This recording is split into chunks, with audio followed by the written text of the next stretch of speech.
శుక్లాంబరధరం విష్ణుం శశివర్ణం చతుర్భుజం ప్రసన్నవదనం ధ్యాయేత్ సర్వవిఘ్నోపశాంతయే అగజానపద్మార్కం గజాననమహార్నిశం అనేకదంతం భక్తానాం ఏకదంతముపాస్మహే. ఓం గం గణపతయే నమః. ఓం శ్రీమాత్రే నమః. ఓం శ్రీ గురుభ్యం నమః. నేను మీ వాడ్రేవ్ ఆదినారాయణరావు శర్మ. మనం జూన్ నెల 1వ తారీఖు నుంచి 7th వరకు కూడా చెప్పుకోబోతున్నామండి. దానికంటే ముందర ఏంటంటే, నా వీడియోలు మీకు నచ్చేయని అనుకుంటున్నాను అనుకోండి.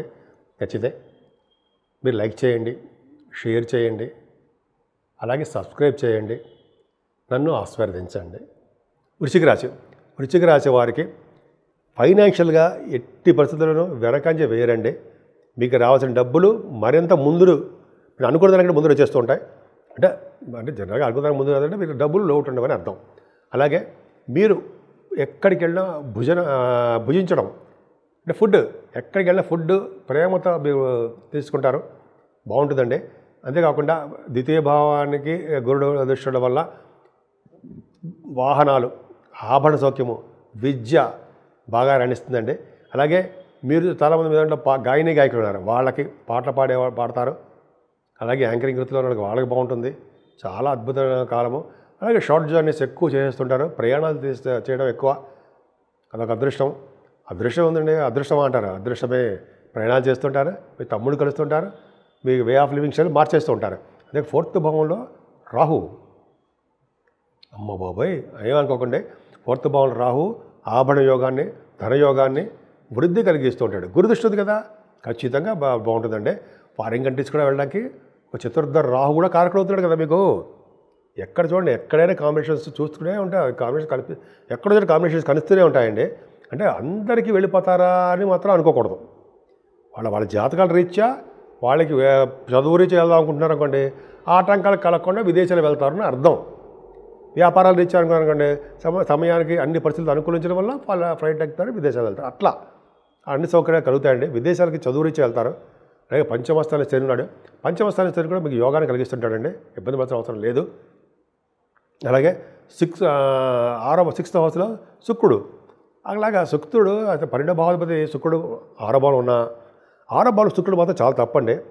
8వ భావంలో చంద్రుడు, 12వ భావంలో కుజుడు, 6వ భావంలో శుక్రుడు వేసే మంచి ఫలితాలు ఎవరో కొద్దిగా చెడు ఫలితాలు ఇవ్వడానికి అవకాశం ఉంది. అంత మంచి ఫలితాలు ఏమి ఉండవండి. 7వ భావంలో రఘుబుధులు మాత్రము వివాహ వేడుకలు, ఆభరణ యోగాలు, విహారయాత్రలు, అలాగే కుటుంబంలో వృద్ధి. కుటుంబం కంటే ఆ విహారయాత్రలు ఎక్కువ చేస్తారండి. బట్టలు కొనుక్కోవడాలు, మంచి మంచి వస్త్రాలు బాగుంటాయండి. ఎందుకంటే కళత్ర స్థానము, విజయస్థానం ఉంటాం కదా, వ్యాపార వృద్ధి కలుగుతుంది. 8వ స్థానంలో గురుడు ఉన్నాడండి మీకు, అంటే డబ్బులు ఇస్తాడు. కొద్దిగా చిన్న చిన్న హెల్త్ ప్రాబ్లమ్స్, హెల్త్ ఇష్యూస్ కూడా కొంతమంది కొన్ని సందర్భాలు ఉన్నాయి. ఏదైనా భాగ్యస్థానంలో చంద్రకుజులు, భాగ్యస్థానంలో చంద్రకుజులు అంటే రియల్ ఎస్టేట్ రంగ వ్యాపారాలు అభివృద్ధి చెందుతారు బ్రహ్మాండంగా. ఎలక్ట్రిసిటీ, ఎలక్ట్రానిక్స్, కాంపోనెంట్స్ అంటే సరే అవన్నీ వాళ్ళకి బాగుంటుంది. ఫారిన్ కంట్రీస్ వెళ్ళడము, అలాగే విదేశాల్లో పర్యటించడము, ఉన్నతమైన చదువు రీత్యా తీర్థయాత్ర చేయడము, అమ్మవారి యొక్క దర్శనాలు, కుజుడు సుబ్రహ్మణ్య స్వామి యొక్క దర్శన భాగ్యాలు ఇవన్నీ బ్రహ్మాండంగా ఉన్నాయి. 10th హౌస్ కుజుడు, కేతు, 10th హౌస్లో కేతు చాలా మంచిది కదండి. అంటే గవర్నమెంట్ ప్రొఫెషన్లో ఉన్న వాళ్ళకి మంచి ఆదాయ వనరులు పెరుగుతాయి. అంటే వాళ్ళ ఆదాయ వనరులు పెరగడం అంటే అర్థం ఏంటంటే వాళ్ళ జీతాలు పెరుగుతాయని అర్థం.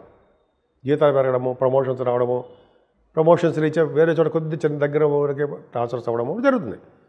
ఏదైనా మీ రాశి వాళ్ళకి 12వ భావాన్ని గురుడు చూడడం వల్ల సర్వదా శ్రేష్టమనండి మీకు. ఎందుకంటే ఎక్కువగా డబ్బులు ఖర్చు పెట్టేసి మీరు మంచి మంచి వాటికి ఖర్చు పెడుతూ ఉంటారండి ధనము. సో దానివల్ల మీకు మంచి పుణ్యం కూడా రావడానికి అవకాశం ఉంది. ఏదైనా వృశ్చిక రాశి వాళ్ళకి కాలసర్ప దోషాలు ఉన్నాయి కాబట్టి ప్లానెట్స్ అన్నీ కూడా చెప్పుకోదగ్గ సూచన ఏంటంటే అమ్మవారేక పూజలు, అలాగే కాళహస్తిలో రావుకేతుల పూజలు, అంతేకాకుండా గణపతి ఆరాధనలు, సుబ్రహ్మణ్య స్వామి ఆరాధన, ఏది వీలుంటుంది అభిషేకాలు, శివాభిషేకాలు చేసుకోవడం వల్ల మంచి జరుగుతుంది.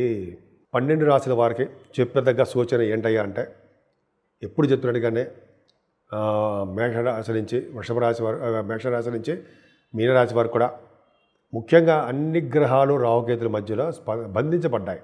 అంటే విపరీతమైన రాజయోగాలు కలగవు, కొద్ది చిన్న ఇబ్బంది కలుగుతూ ఉంటాయి. కాబట్టి మనం సర్పదోషం, మనం అంటే అన్ని రాశుల వాళ్ళు సర్పదోషంలో ఉండిపోయాం. అందుకని చాలా పోట్లాట్లు, తగాదాలు, మనస్పర్ధలు, చికాకులు, కోపావేశాలు ఇవన్నీ ఉన్నాయి కదా, అవన్నీ తగ్గిపోతాయి. రాను రాను అవన్నీ తగ్గడానికి అవకాశాలు ఉన్నాయి. అందుకనే కాళహస్తిలో కానీ దగ్గర ప్రాంతాల్లో ఎక్కడున్నా సరే రాహుకు పూజ చేయించుకోండి సుమా. రాహుకేతువులకి పూజలు ఖచ్చితంగా చేయించుకోవాలండి. అంతేకాకుండా అమ్మవారిని పూజించడం వల్ల రాహు కంట్రోల్లోకి వస్తాడు, వినాయకుడిని పూజించడం వల్ల కేతువు కంట్రోల్లోకి వస్తాడు. చూసారా, కుజుడు మరి ఆయన పూజించడం వల్ల సర్వదా సౌఖ్యమే. సుబ్రహ్మణ్య స్వామిని పూజించడం వల్ల కుజుడు కూడా మంచి బలవంతుడు అయిపోతాడు. కాబట్టి ఇవన్నీ చాలా సర్వసాధారణంగా మనం మీ దేవుడు ఏ దేవుడు మీకు ఇష్టం ఉంటే ఆ దేవుడిని పూజించడం మంచిదండి. దత్తాత్రేయ స్వామి వారు కానీ, దక్షిణామూర్తి గారు కానీ, శివుడు కానీ మీకు చాలామంది ఇష్టం కదండి. పూజలు చేసుకోవడం. సరస్వతి అమ్మవారండి మర్చిపోతుంటాం మనం. సరస్వతి అమ్మవారి పూజలు చేసుకుంటే ఆవిడ నాలుక మీద నాట్యం చేస్తూ ఉండమని, బ్రహ్మదేవుడిని ముఖ మీద వర్చస్సు పెంచమని మనం కోరుకుంటూ ఉండాలట. అందుకని అమ్మవారిని పూజ చేసుకుంటే నాలుక మీద నాట్యం చేస్తుంది ఆవిడ. అంటే నాట్యం చేయడం అంటే మన పలికే పలుకులు అద్భుతంగా ఉంటాయన్నమాట. అందుకనే సరస్వతి అమ్మవారిని ఎప్పుడూ ఎట్టి పరిస్థితుల్లో మర్చిపోకూడదు. మనం పూజ చేసుకోవాల్సిందే.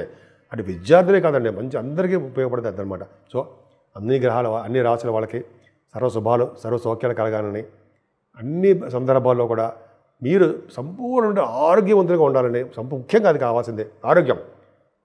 అలాగే భార్యాభర్తల యొక్క అనురాగం, ఈ రెండు ఉండాలని చెప్పి ఉంటాయని నేను మనస్ఫూర్తిగా కోరుకుంటున్నాను. 12 రాశుల వారికి చెప్పదగ్గ సూచన ఏంటయ్యా అంటే, ఎప్పుడు చెప్తున్నట్టుగానే మేషరాశి నుంచి మేషరాశి నుంచి మీనరాశి వరకు కూడా ముఖ్యంగా అన్ని గ్రహాలు రాహుకేతుల మధ్యలో బంధించబడ్డాయి.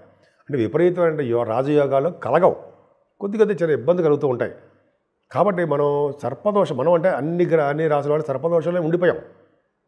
అందుకని చాలా పోట్లాట్లు, తగాదాలు, మనస్పర్ధలు, చికాకులు, కోపావేశాలు ఇవన్నీ ఉన్నాయి కదా, అవన్నీ తగ్గిపోతాయి. రాను రాను అవన్నీ తగ్గడానికి అవకాశాలు ఉన్నాయి. అందుకనే కాళహస్తిలో కానీ దగ్గర ప్రాంతాల్లో ఎక్కడున్నా సరే రాహుకు పూజ చేయించుకోండి సుమా. రాహుకేతువులకి పూజలు ఖచ్చితంగా చేయించుకోవాలండి. అంతేకాకుండా అమ్మవారిని పూజించడం వల్ల రాహు కంట్రోల్లోకి వస్తాడు, వినాయకుడిని పూజించడం వల్ల కేతువు కంట్రోల్లోకి వస్తాడు. చూసారా, కుజుడు మరి ఆయన పూజించడం వల్ల సర్వదా సౌఖ్యమే. సుబ్రహ్మణ్య స్వామిని పూజించడం వల్ల కుజుడు కూడా మంచి బలవంతుడు అయిపోతాడు. కాబట్టి ఇవన్నీ చాలా సర్వసాధారణంగా మనం మీ దేవుడు ఏ దేవుడు మీకు ఇష్టం ఉంటే ఆ దేవుడిని పూజించడం మంచిదండి. దత్తాత్రేయ స్వామి వారు కానీ, దక్షిణామూర్తి గారు కానీ, శివుడు కానీ మీకు చాలామంది ఇష్టం కదండి. పూజలు చేసుకోవడం. సరస్వతి అమ్మవారండి మర్చిపోతుంటాం మనం. సరస్వతి అమ్మవారి పూజలు చేసుకుంటే ఆవిడ నాలుక మీద నాట్యం చేస్తూ ఉండమని, బ్రహ్మదేవుడిని ముఖ మీద వర్చస్సు పెంచమని మనం కోరుకుంటూ ఉండాలట. అందుకని అమ్మవారిని పూజ చేసుకుంటే నాలుక మీద నాట్యం చేస్తుంది ఆవిడ. అంటే నాట్యం చేయడం అంటే మన పలికే పలుకులు అద్భుతంగా ఉంటాయన్నమాట. అందుకనే సరస్వతి అమ్మవారిని ఎప్పుడూ ఎట్టి పరిస్థితుల్లో మర్చిపోకూడదు. మనం పూజ చేసుకోవాల్సిందే. అంటే విద్యార్థులే కాదండి, మంచి అందరికీ ఉపయోగపడుతుంది అన్నమాట. సో అన్ని రాశుల వాళ్ళకి సర్వశుభాలు సర్వ సౌఖ్యాలు కలగాలని, అన్ని సందర్భాల్లో కూడా మీరు సంపూర్ణ ఆరోగ్యవంతులుగా ఉండాలని ముఖ్యంగా అది కావాల్సిందే ఆరోగ్యం. అలాగే భార్యాభర్తల యొక్క అనురాగం, ఈ రెండు ఉండాలని చెప్పి ఉంటాయని నేను మనస్ఫూర్తిగా కోరుకుంటున్నాను.